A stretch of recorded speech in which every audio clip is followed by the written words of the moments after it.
नमस्कार और स्वागत है इस एक्सप्लेनर में। आज हम एक ऐसे हिडन इंफ्रास्ट्रक्चर की बात करने वाले हैं जो सच में हमारे एनवायरनमेंट का एक बड़ा रक्षक है। हम सब अक्सर उन बड़ी बड़ी मशीन्स के बारे में सोचते हैं जो धरती को साफ रखती हैं, राइट? लेकिन सरफेस वाटर और अंडरग्राउंड वाटर को प्रदूषण से बचाने वाली एक ऐसी खामोश प्रणाली भी है जिसके बारे में शायद ही कोई बात करता है। इसे ऑयल वाटर सेपरेटर कहते हैं। अगर तेल को पानी से अलग ना किया जाए तो जरा सोचिए, इसका असर पौधों, जानवरों और खुद हमारे लिए कितना खतरनाक हो सकता है। अब इस गंभीर इशू को समझने के लिए एक बुनियादी सवाल पर आते हैं। आखिर ये तेल पानी में मिलता कैसे है? मतलब जब तक हमें सोर्स का ही नहीं पता होगा तब तक हम समाधान कैसे निकालेंगे? और सच्चाई तो ये है कि इस प्रदूषण के सोर्सेज बिल्कुल वहां है जहां हम रोजाना आते जाते हैं। ये समस्या सच में कितनी आम और खतरनाक है, इसका अंदाजा इन रोजमर्रा के सोर्सेज से लगाया जा सकता है। जैसे हमारी गाड़ियों से अचानक होने वाला तेल का रिसाव, फैक्ट्रीज से होने वाले लीकेजेस, या फिर इंडस्ट्रियल प्रोसेसेस और गाड़ियों की धुलाई के बाद निकलने वाला गंदा पानी। ये सभी चीजें उस पानी में जहर घोल रही हैं जो अंत में हमारी नदियों और जमीन के अंदर जाता है। इसीलिए किसी भी बड़े एनवायरमेंटल क्राइसिस को रोकने के लिए इस पानी को डिस्पोज करने से पहले ठीक से ट्रीट करना और इसमें से तेल निकालना एब्सोल्युटली क्रूशियल है। ओके, तो चलिए सीधे इसमें चलते हैं और देखते हैं कि आज का रोड मैप क्या है।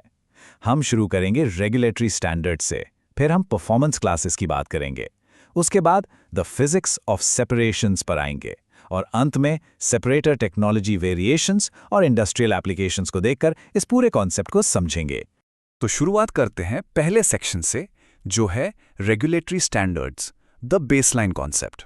दुनिया भर में एनवायरमेंटल रेगुलेटर्स स्ट्रिक्ट नियम बनाते हैं ताकि इस लेवल के प्रदूषण को ठीक से कंट्रोल किया जा सके। ये कुछ अंतर्राष्ट्रीय कोड्स और टेस्टिंग स्टैंडर्ड्स हैं, जैसे BSEN और ASTM। ध्यान देने वाली बात यह है कि ये सिर्फ आर्बिट्ररी अक्षर नहीं है, ये वो स्ट्रिक्ट नॉन नेगोशिएबल गाइडलाइंस हैं जो तय करते हैं कि एक सेपरेटर एक्चुअल में कैसा परफॉर्म करेगा। इन इक्विपमेंट का परफॉर्मेंस पूरी तरह इन्हीं नियम पर निर्भर करता है और इनमें किसी भी तरह की चूक बिल्कुल बर्दाश्त नहीं की जाती। अब आते हैं अपने दूसरे सेक्शन पर, परफॉर्मेंस क्लासेस। यहां हम तेजी से समझेंगे कि अलग अलग टेस्ट कंडीशंस के हिसाब से इन मशीन्स को एक्चुअली क्लासिफाई कैसे किया जाता है। अब जो बात सच में बहुत दिलचस्प है वो इन दोनों क्लासेस के बीच का स्टार्क कॉन्ट्रास्ट है। क्लास आई सेपरेटर्स वहां यूज होते हैं जहां तेल की बेहद छोटी बूंदों को निकालना अनिवार्य होता है। ये पानी को प्रैक्टिकली प्रति लीटर 5 मिलीग्राम से भी कम तेल होने तक साफ कर सकते हैं। दूसरी तरफ क्लास 2 सेपरेटर्स वहां इस्तेमाल होते हैं जहां थोड़ी कम प्योरिटी की जरूरत होती है, जैसे फाउल सुअर में जाने वाला एफ्लुएंट। यहां प्रति लीटर 100 मिलीग्राम तक की छूट होती है। ये ह्यूज डिफरेंस दिखाता है कि अलग अलग लेवल के रिस्क के लिए कितनी सटीक इंजीनियरिंग की गई है। इसके अलावा चाहे वो क्लास 1 हो या क्लास 2, इन सेपरेटर्स को दो मेन तरीकों से डिजाइन किया जाता है, फुल रिटेंशन और बाईपास। फुल रिटेंशन, जैसा कि नाम से ही लगता है, पूरे फ्लो को ड्रेनेज में जाने से पहले फुली ट्रीट करता है। वहीं बाईपास सेपरेटर्स में फ्लो का एक स्पेसिफिक हिस्सा बिना पूरी तरह ट्रीट किए आगे निकलने दिया जाता है। ये उन कंडीशंस में करते हैं जहां जोखिम अपेक्षाकृत कम होता है और हर एक बूंद को फिल्टर करना उतना जरूरी नहीं होता। तो put that into perspective, bypass separators आमतौर पर 6.5 मिलीमीटर प्रति घंटे की बारिश तक पैदा होने वाले सारे फ्लो को पूरी तरह ट्रीट कर लेते हैं। ये 6.5 का आंकड़ा एक्चुअली एक सॉलिड डेटा पॉइंट है जो इंजीनियर्स को ये तय करने में मदद करता है कि रिस्क को मैथमेटिकली कैसे कैलकुलेट किया जाए। अब चलते हैं तीसरे सेक्शन पर, द फिजिक्स ऑफ सेपरेशन। जब ये वेस्ट वाटर सिस्टम के अंदर एंटर करता है तो उसकी एक बहुत ही फैसिनेटिंग माइक्रो जर्नी शुरू होती है। आइए इस मैकेनिक्स के अंदर झांकते हैं।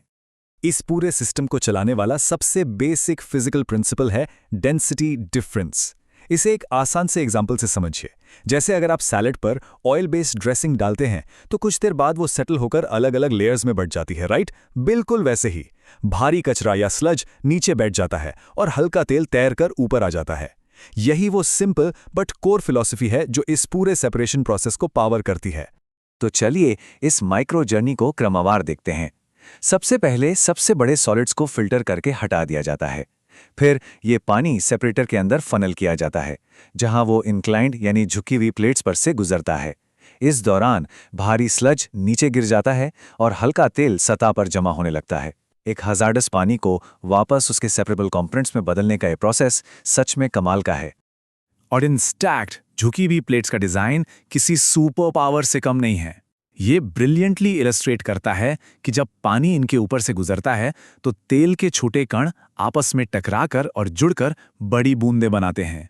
इससे नेचुरली उनकी बॉयंसी यानी ऊपर तैरने की क्षमता बढ़ जाती है।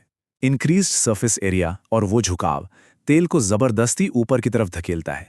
हालांकि सेपरेशन को बिल्कुल परफेक्ट बनाना उतना आसान भी नहीं है। एक सेपरेटर का परफॉर्मेंस कई वेरिएबल्स पर डिपेंड करता है। तेल की डेंसिटी, बूंदों का आकार, पानी की विस्कोसिटी और उसका तापमान, feed oil concentration, daily flow rates और ऑफ कोर्स आपको अंत में पानी की क्वालिटी कैसी चाहिए।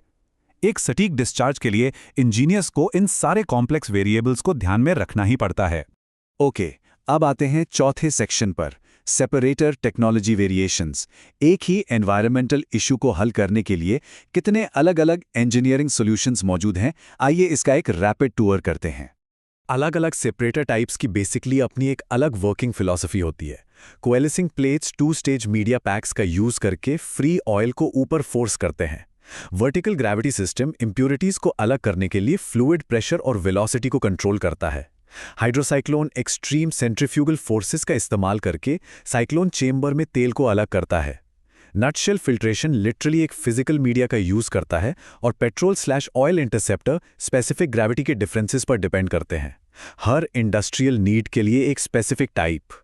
और हाँ, इनके अलावा कुछ हाईली स्पेशलाइज्ड सॉल्यूशंस भी होते हैं, जैसे सेंट्रीफ्यूगल रोटेटर्स, कुएं के अंदर ही ऑयल और वाटर को अलग करने वाली डाउनहोल वेल सेपरेशन टेक्नोलॉजी और पब्लिकेशन 421 पर आधारित API ग्रेविटी प्लेट्स। ये दिखाता है कि इंजीनियरिंग की इंजेन्युइटी की आखिर कोई सीमा नहीं है। और अब हमारे आखिरी सेक्शन की तरफ आते हैं, industrial applications. Let's move to see कि एवरीडे कमर्शियल इंप्लीमेंटेशन में ये टेक्नोलॉजी कैसे बिल्ड होती है। आखिर रियल वर्ल्ड में इसका सबसे ज्यादा इस्तेमाल कौन करता है? जो बात सबसे ज्यादा हाईलाइट करने वाली है वो ये कि ये टेक्नोलॉजी सिर्फ मैसिव फैक्ट्रीज तक सीमित नहीं है। आपके पड़ोस में मौजूद car dealers, commercial car washes, service stations और एवरीडे गैराजेस भी एनवायरमेंटल कंप्लायंस को अचीव करने के लिए इस मशीनरी का पैसिवली लेकिन इफेक्टिवली इस्तेमाल करते हैं। ये हमारे आसपास ही है। इसके साथ ही हैवी ड्यूटी ऑपरेशंस जैसे कि माइनिंग, फूड प्रोसेसिंग फैसिलिटीज और बड़ी कंस्ट्रक्शन साइट्स भी इन सेपरेटर्स पर पूरी तरह निर्भर हैं।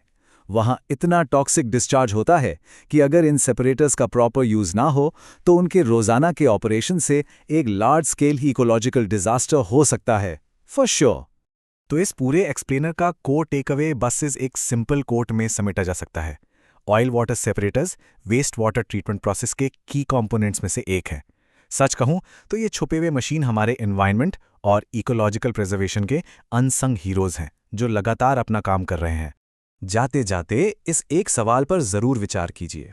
जैसे जैसे ग्लोबल इंडस्ट्रीज और ज़्यादा एक्सपैंड हो रही हैं और मौसम का पैटर्न लगातार बदल रहा है, इन हिडन एनवायरमेंटल डिफेंस सिस्टम्स को आगे खुद को कैसे इवॉल्व करना पड़ेगा।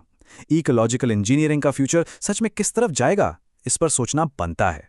इस एक्सप्लेनर में आज के लिए बस इतना ही। उम्मीद है आपको मजा आया होगा।